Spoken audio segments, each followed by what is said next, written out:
Oi, galerinha! Eu sou Carol, sua professora de História. Hoje nós iremos falar um pouco sobre as ideias políticas ali do século XVII e também do século XVIII. Mas a gente também precisa entender algumas coisinhas, né? Por exemplo, por que a história é ciência, né? Por que a gente estuda esse tipo de assunto em história? E aí nós vamos lá. A história, ela também é considerada uma ciência humana, porque ela utiliza métodos, né? Ela busca essa investigação em busca da verdade, em busca de algo que de fato aconteceu, essa verificação dos fatos. Então, seguindo essa proposta, né, a história ela é uma ciência porque ela também utiliza esse processo de investigação para se chegar a um conhecimento, ou seja, uma utilização de métodos. Portanto, a história também visa, né, encontrar meios para que esse conhecimento ele venha a compreender um determinado assunto, um determinado fato, algo que aconteceu na nossa sociedade, como que são essas trajetórias, né, de homens e mulheres ao longo do seu próprio tempo. Então, assim também nos ajuda a compreender esses problemas que estão presentes aí na nossa sociedade. Além disso, né, o conceito de ciência ele perpassa muito nessa do senso comum. Então, esse senso comum ele é esse conhecimento que a população, de modo geral, ela acredita. Muitas vezes vai ser também o famoso eu acho. Então, esse senso comum, ele também nos aproxima do que é uma via de conhecimento, quais são as concepções que se tem no ambiente social. Porém, a história ela é uma ciência porque ela tem um processo de investigação. E esse senso comum, muitas vezes, ele também vai auxiliar nessa busca do conhecimento. Portanto, o senso comum não é sinônimo de um comportamento pouco inteligente, ingênuo ou simplista. Então, quando a gente fala que a história ela é ciência, é porque ela busca um processo de investigação e não necessariamente quer reduzir essas concepções aí do senso comum. O senso comum, ele também é uma via de conhecimento, porém, para ser considerado história de fato, precisa de todo um processo de investigação.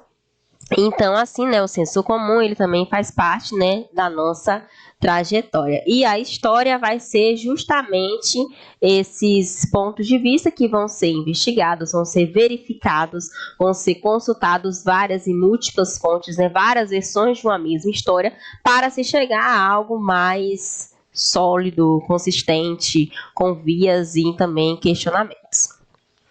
E dando continuidade, né, a gente também deve ter em vista sempre, né, o que a história tem a ver com o nosso dia a dia, né? O que a gente estuda isso vai afetar no meu dia hoje? Para que eu vou estudar isso? Ai, na história não é só passado? Não. História não é só passado, história também é presente, também vai revelar, né?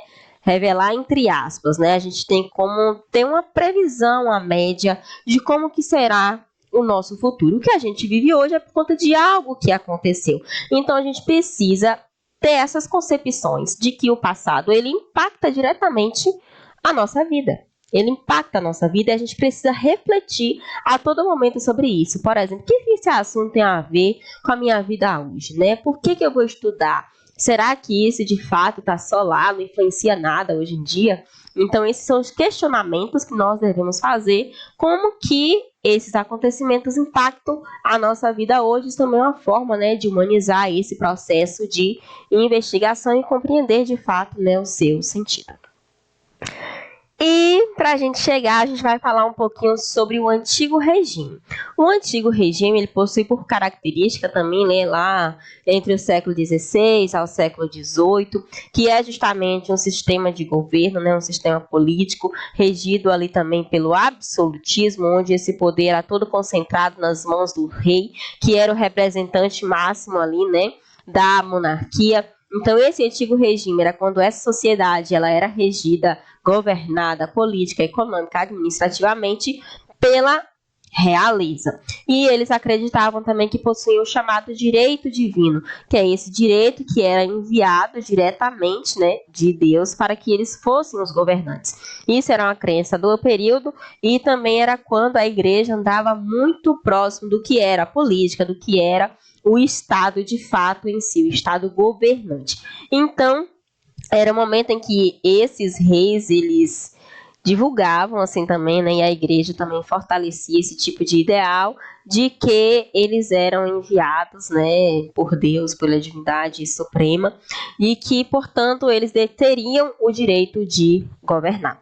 A economia era principalmente a partir do mercantilismo, que é esse sistema econômico, né, que tinha lá nas grandes navegações, né, essas também trocas comerciais, que também havia essa busca por metais preciosos, madeiras, especiarias e por aí se segue. E havia também essa acumulação de metais preciosos, né? Ouro, prata, cobre, tudo que fosse valioso, né? Haveria então esse acúmulo que era uma demonstração de riqueza além das próprias terras em si. E era um período também em que no antigo regime o Estado possuía muita intervenção. Por exemplo, tudo que era negociado ali nas práticas mercantilistas era gerido ou autorizado pelo rei, pela política administrativa que era autorizada pelo rei. Então, o Estado tinha a todo momento essa intervenção que era por meio da metrópole. Por exemplo, né, a colônia portuguesa, aqui no que hoje nós conhecemos como Brasil. Tudo que era gerido aqui no Brasil, Portugal deveria autorizar, porque Portugal era a metrópole e aqui era então uma colônia. Então essa intervenção estatal era justamente isso, né? Só ia acontecer de fato se o rei tivesse autorizado de algum modo. E a sociedade ela vai ser ali, né, dividida entre as classes sociais, né, que vai ter o clero, a nobreza, a burguesia, né, que vai se fortalecer também nesse período, onde ela vai ter um enriquecimento, né, por meio das suas práticas. E a burguesia nessa fase também ela entra no processo de ascensão como então uma estratificação também da sociedade. Com isso, nós vamos ver agora o que foi de fato, né, o iluminismo. O iluminismo ele visa a explicação da sociedade por meio da razão e da ciência, onde essa perspectiva ela é guiada para um progresso. A razão é vista como um sinônimo que vai levar para o progresso na sociedade. E essa razão, ela de fato só vai ocorrer se haver por meio da ciência. Então, uma razão sem uma ciência, sem um processo de investigação, sem algo que dê materialidade, ela de fato não vai existir. Então, portanto, que a razão e a ciência, elas irão andar juntinhas rumo ao chamado progresso. Então, o que é de fato, né, o iluminismo? Aqui nós estamos utilizando algumas fontes, né, principalmente lá do Dicionário de Conceitos Históricos, e essa é uma definição desse dicionário, vai dizer que o iluminismo é um dos temas, né, mais importantes na história das ideias, e que ele vai perpassar justamente por essa análise, essa nova investigação e se moldar de como que essa humanidade ela é vista. Então, o iluminismo é uma busca para que o ser humano ele seja mais autônomo. É dizer que o ser humano possui sim a capacidade de se autogerir e que ele pode vir a ter uma razão, uma busca, e que ele não necessariamente precisa que alguém diga a ele o que fazer ou que ele deva seguir apenas os preceitos, né, lá do rei ou também da igreja do período. Então, esse iluminismo, ele vai trazer justamente, né, que esse ser humano, ele também possui essa habilidade de transitar por esse campo das ideias e que cada indivíduo, cada sujeito, ele possui a habilidade de pensar por si próprio em busca, então, da razão. E aí nós também teremos a perspectiva do naturalismo, que é justamente esse resultado da investigação. Então, essa autonomia vai vir por meio de um processo investigativo. Não é só chegar tipo assim, agora eu só vou responder por mim e tudo mais. Não, você tem que, né, ter ali um estudo, uma experiência, um empirismo, né, que vai perpassar por meio disso, e é esse empirismo, essa prática, essa busca pela razão que vai fazer com que esse ser humano ele consiga assim, né, se desenvolver cada vez mais autônomo. Alguns filósofos desse período, eles vão chamar esse período também como século das luzes, então são os próprios iluministas que vai chamar de século das luzes, que é justamente esse despertar para uma nova era, né, do homem ali nessa centralidade das explicações, onde vai se buscar contestar muitas das ditas verdades, né, que eram presentes ali também neste período. Em linhas gerais, o pensamento iluminista ele foi considerado, né, elitista, intensamente progressista.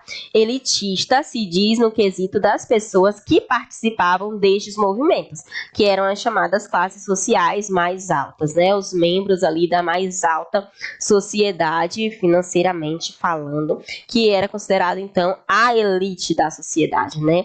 E essa elite que foi buscando no campo das ideias essa abordagem mais progressista desse avanço aí na sociedade.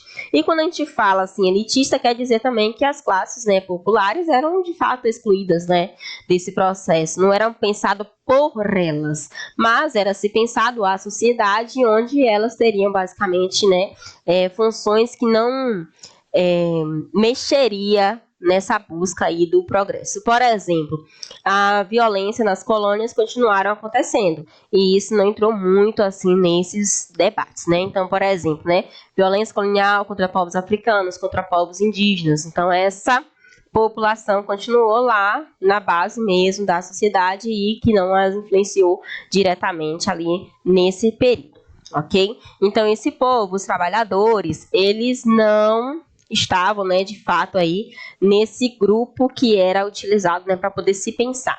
Mas aí vem os chamados, né, entre aspas, bom burgueses, né, poderia receber algum tipo de educação iluminista também nesse período.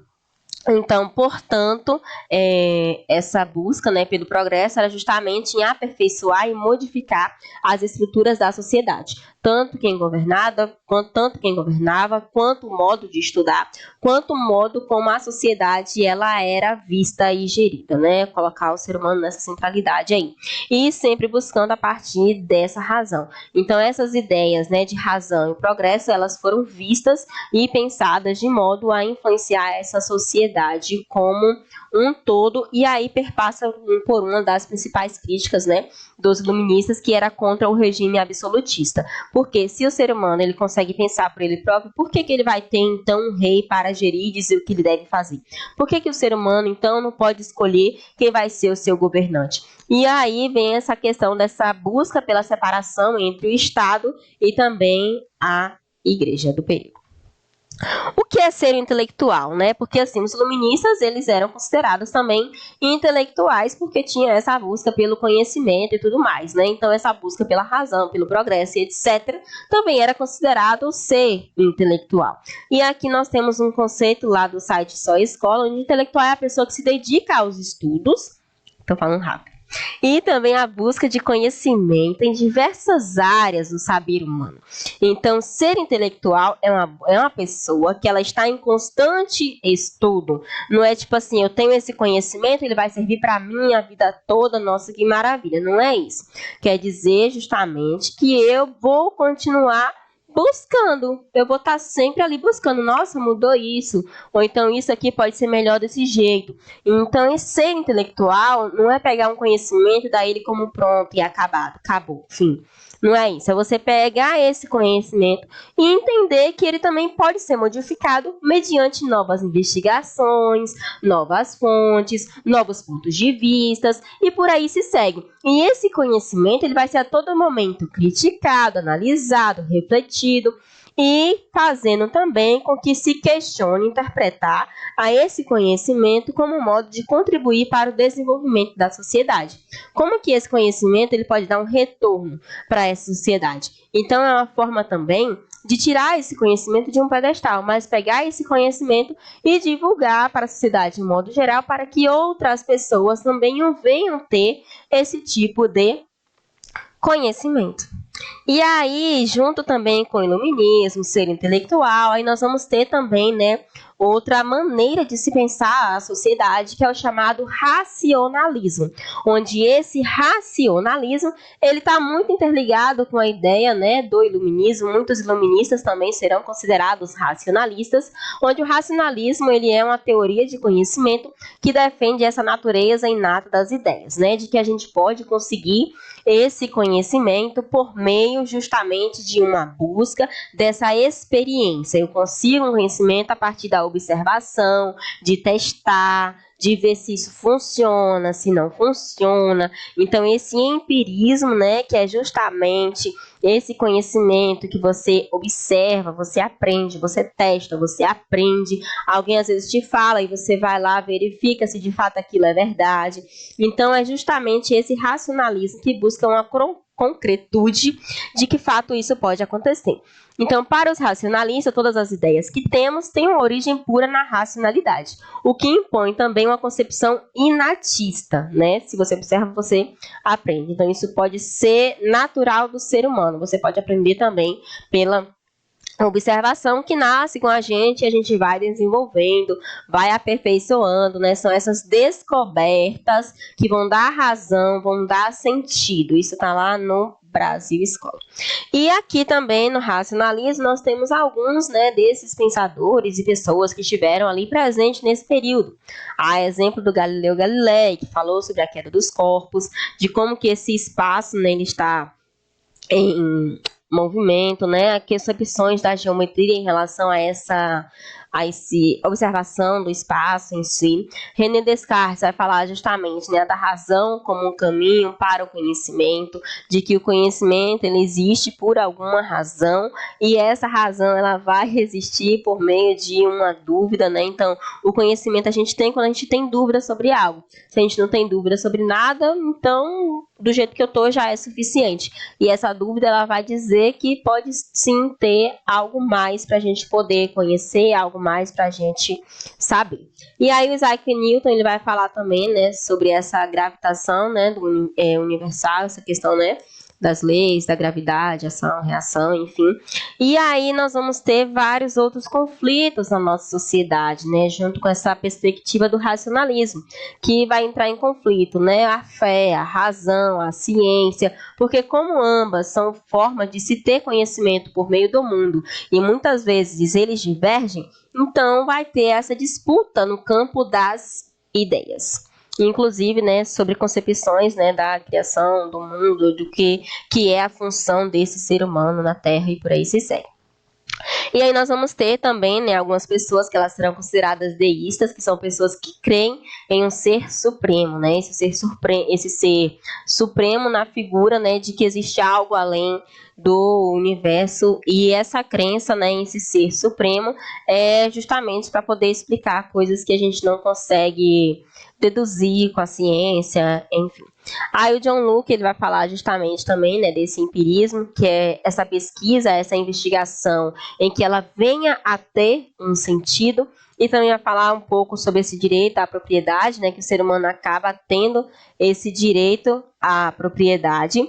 E o Jean-Jacques Rousseau ele vai falar nessa perspectiva do contrato social, de que os seres humanos eles vão fazer acordos entre eles e tudo mais, e que para a sociedade ser gerida de fato, é necessário que se haja um contrato social e que as pessoas respeitem. Se eu digo que esse espaço é meu, a outra pessoa ela vai aceitar que esse espaço é meu. Se a outra pessoa me dizer esse território aqui é meu, eu também em algum momento eu vou acabar aceitando. Então esses pequenos contratos sociais que vão existir para que a sociedade não entre em estado de calamidade, de barbárie, essa disputa e tudo mais. Então, essa questão do contrato social é para determinar que espaço é de um, que espaço é de outro, e esses acordos que vão ser necessários também na nossa sociedade. Voltaire vai falar, né, sobre essa crítica também do antigo regime, junto também nessa perspectiva, né, da Igreja Católica no período, que era quem andava muito junto, né, com o poder absolutista da época. E aí nós também temos a Mary Wollstonecraft, que é uma mulher, né, que também ela é considerada uma iluminista no período. Ela também é uma mulher da elite, né, inglesa da época. Ela também foi uma escritora e também, né, são uma dessas mulheres que vão estar presentes nessa perspectiva aí iluminista. Então são homens e mulheres que são aí então racionais. Ela vai defender essa ideia de que tanto homens quanto mulheres possuem sim a capacidade de pensar, de refletir, de criticar. E por que então, né, que apenas vários homens, né, vão sendo divulgados e as mulheres nem tanto, né?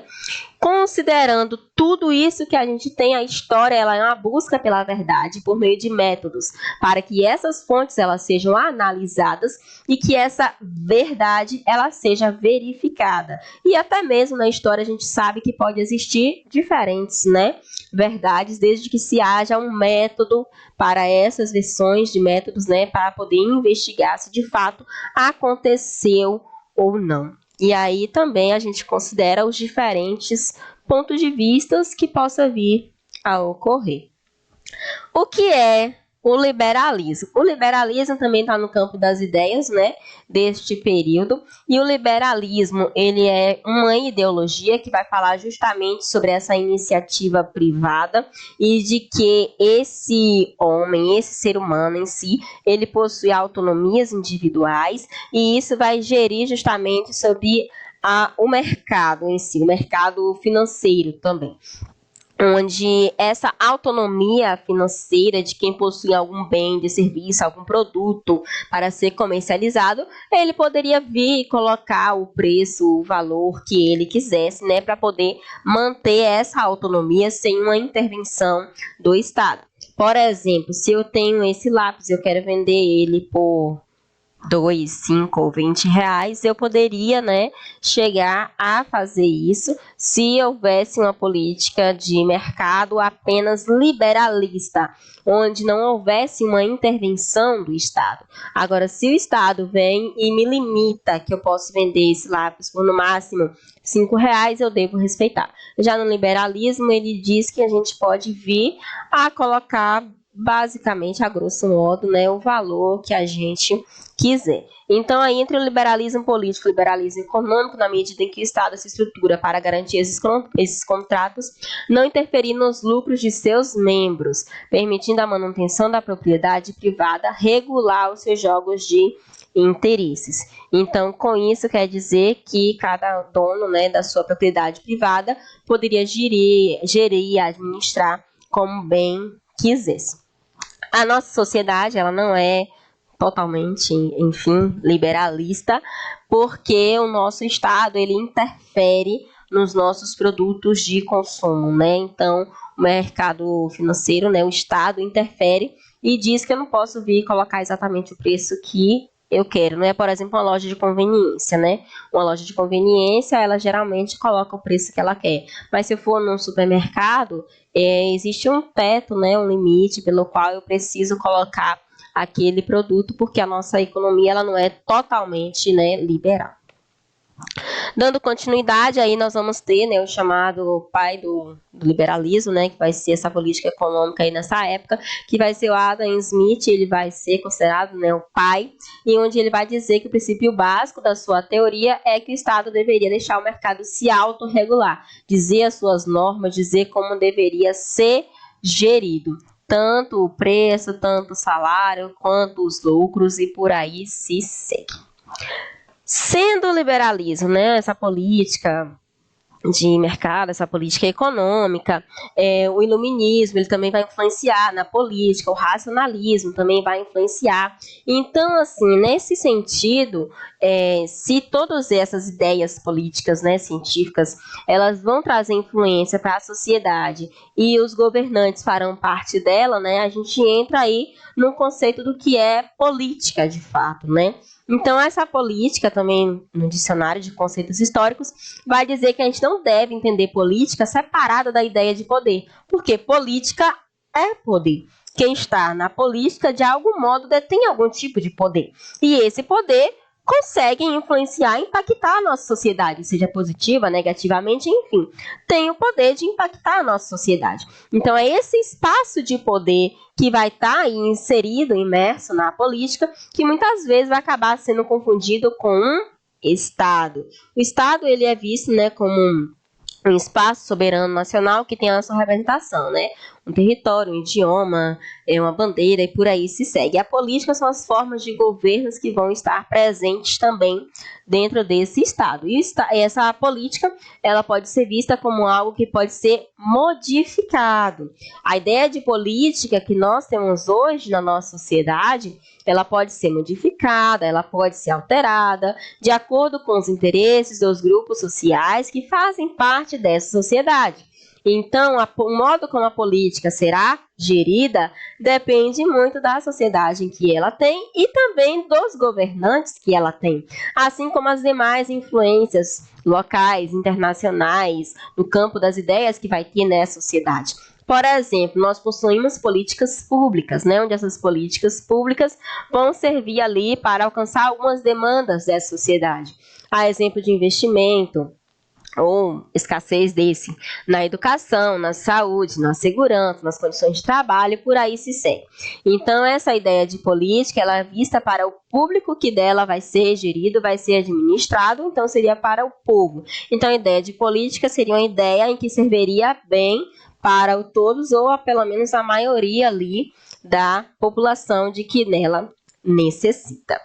Com base nisso, nós temos aí, né, algumas influências na nossa sociedade atual, além do que nós já falamos, que é justamente nessas ideias aí do século XVII, século XVIII, e também essa perspectiva, né, de política que vem desde lá da antiguidade, vai influenciar a nossa sociedade, como, por exemplo, né, as noções do que é uma democracia, o que é uma ditadura, o que é diferentes formas e regimes, né, de governo e por aí se seguem. Por exemplo, essa formulação de preço na sociedade, essa livre concorrência que ela pode existir ou pode não existir, e dependendo desse conhecimento, ele vai ser formulado a partir de um processo de investigação. Esse senso comum, ele é uma via, sim, de conhecimento, mas ele vai ser considerado história se houver uma fonte, ela ser investigada a partir de um método, analisada, observada, testada, verificado vários outros pontos de vista, e aí a gente fortalece a ideia, né, de que história ela é uma ciência humana e que essa ciência influencia muito essas ideias científicas e políticas lá do século XVII, século XVIII, que aí puxa tudo isso junto, né, o iluminismo, o racionalismo, o que é esse ser intelectual na sociedade e como que esse pensamento vai moldando, vai transformando a sociedade pouco a pouco, vai abandonando essa ideia mais do que é o antigo regime, e aí depois passa a vir a ter, né, as repúblicas e por aí se segue. Essa concepção de contrato social que a gente ainda tem, né, hoje em dia, e muitas vezes esse contrato ele precisa ser escrito, precisa ser assinado, precisa ser registrado para que de fato as pessoas, né, tenham esse respeito pelo que é assim, né, desses acordos que foram feitos, né, socialmente. Então, essa concepção de racionalidade está muito próximo da gente, muito mais do que a gente imagina. Então, é isso, galerinha. Espero que eu não tenha falado muito rápido em alguns momentos. Reduz aí a velocidade do vídeo, ok? Então, beijo, até mais, até a próxima aula. Tchau, tchau.